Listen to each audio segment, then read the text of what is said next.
Truth is, the policemen came right out of the community where the sheeple live. Why would anybody think that they're going to be any smarter than the rest of the animals out there?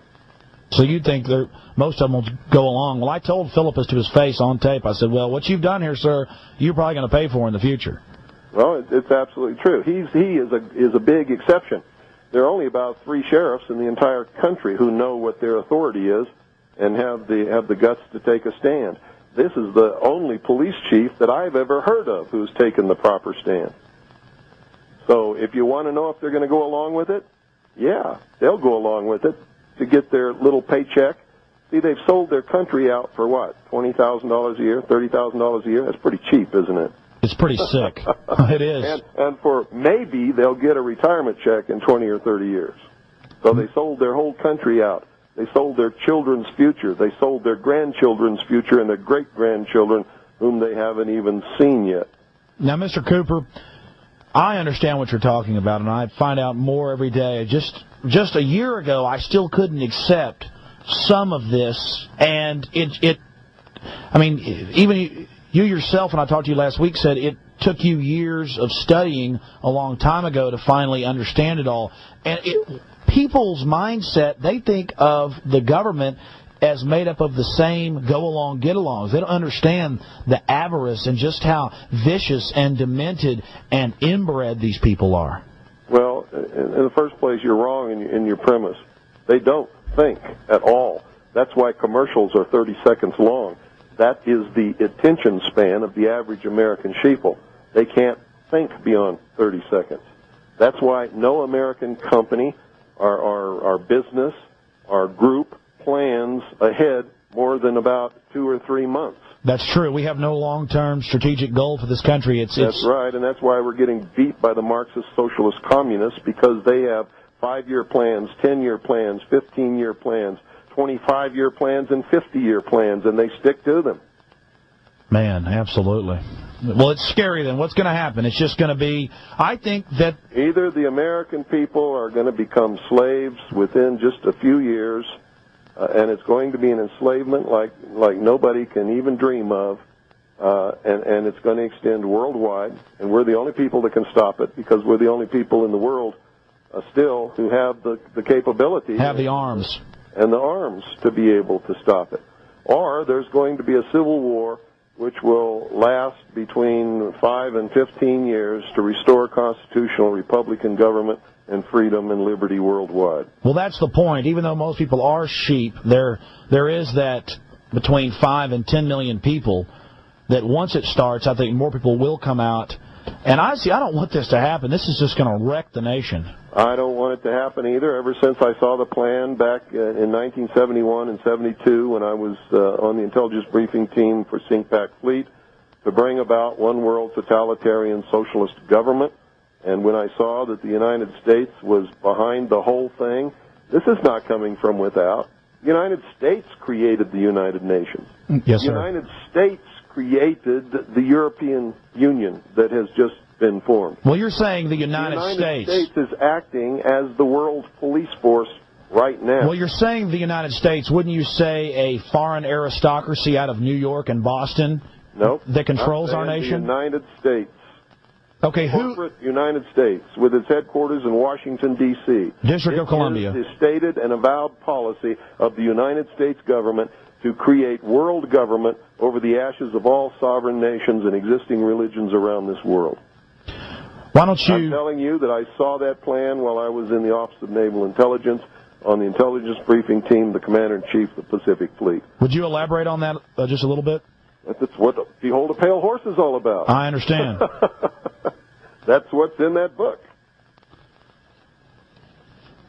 Well, I know the story, but a lot of people that are listening, and I'm sure that will go out and get Behold a Pale Horse, will talk about those military briefings. And I guess these people were proud that they were part of this power?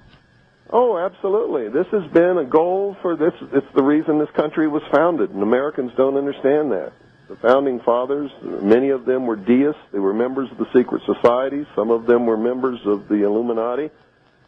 They created this country and gave the common man freedom for the first time in the history of the world, made him a king in his own right. They told him what he had to do to keep his freedom and what he would lose if he didn't do it. And when they did this, giving the common man freedom, it toppled all the kings and queens off their thrones all around the world, and that was the major goal of establishing this country.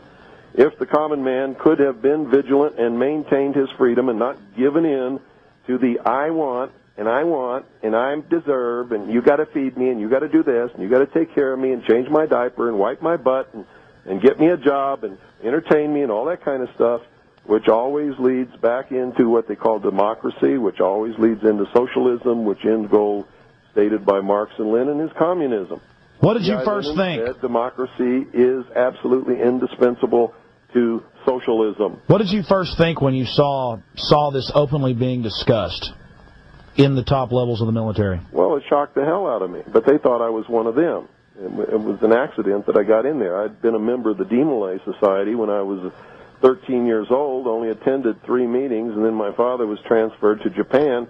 I never saw another lodge and never went to another meeting, and that was the end of that. When I filled out all my documentation for my top-secret QSI security clearance, which was required to be able to work in the command center and on the briefing team at SINCPAC Fleet, I didn't see Demolay on there, so I checked Freemason. And when I checked Freemason, that's what opened all the doors and got me the security clearance and put me in those positions to be able to see what I saw. And I think the hand of God was working when that happened so that I would be able to warn his people of what was coming. And I've been doing that ever since. I didn't see absolutely everything, but I saw enough to give me an edge and a vast head start on anybody that's ever lived before in the public sector that's not normally privy to this information. And I spent ever since researching to find out what it all meant and where we're going.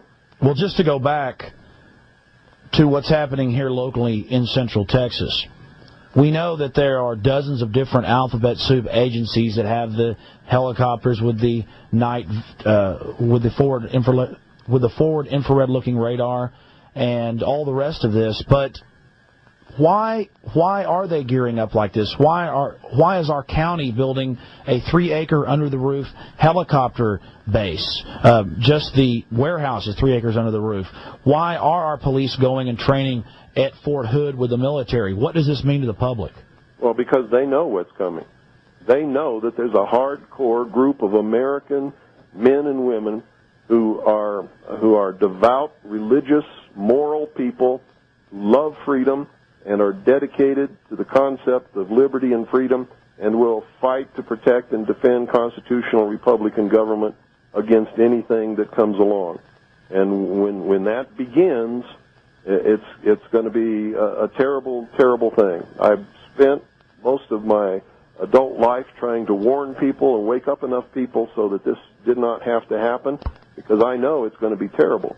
Now, President Clinton has now openly come out, and I'd actually read what they were pushing 3 years ago, and I was talking about it, about the national ID card and biometrics, thumb scanning, retina scanning. And since '94 in Texas, they've been thumb scanning us to get driver's license, and people just stampede in there like sheep. We had a big protest down there where I was arrested, I guess it's 6 or 8 months ago now. What does it mean to the public when we have one card that our insurance and our credit cards and our bank accounts and our receipts and everything is on that one card? It means the public is stupid and they're already a hair's breadth away from total enslavement. If they had any brains at all, they would have said, no, I'm not taking that. And if you don't like it, that's tough. And all those businesses and all those driver's license bureaus and all those the revenue that it brings in for all those cities and counties would have just evaporated in smoke, and they would have backed down and said, okay, you don't have to do it.